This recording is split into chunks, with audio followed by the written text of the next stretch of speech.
محترم سامعین کرام، آج کے دور کے غیر مقلدین کا یہ طریقہ کار ہوتا ہے کہ جب یہ لوگ اپنی کسی عمل کو ثابت کرنا چاہتے ہیں تو اس عمل کو ثابت کرنے کے لیے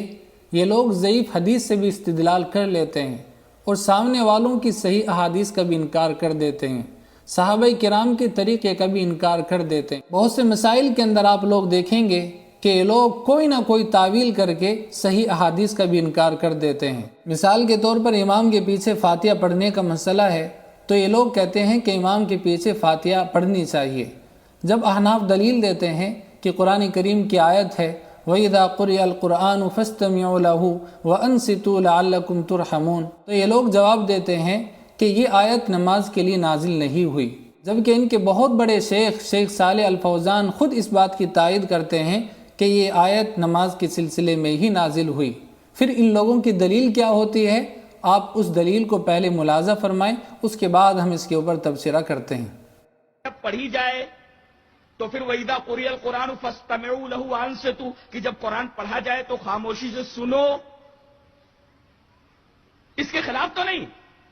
اس کے خلاف نہیں ہے، اس لیے کہ منع قرآن پڑھنا ہے۔ سورہ فاتحہ کا نام قرآن تھوڑی ہے، کہیں بھی آدمی دکھا دے کہ سورہ فاتحہ کا نام قرآن ہے۔ تو جیسا کہ ابھی آپ ان غیر مقلد عالم کو سماعت فرما رہے تھے،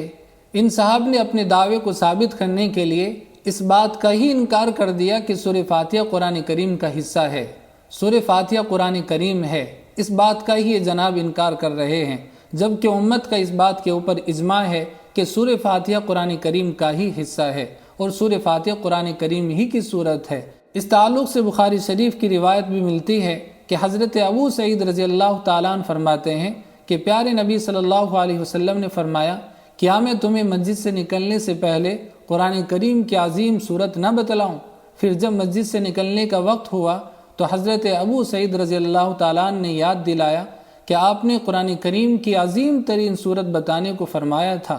تو آپ صلی اللہ علیہ وسلم نے جواب دیا کہ وہ الحمدللہ رب العالمین جو سبع مثانی اور قرآن عظیم ہے۔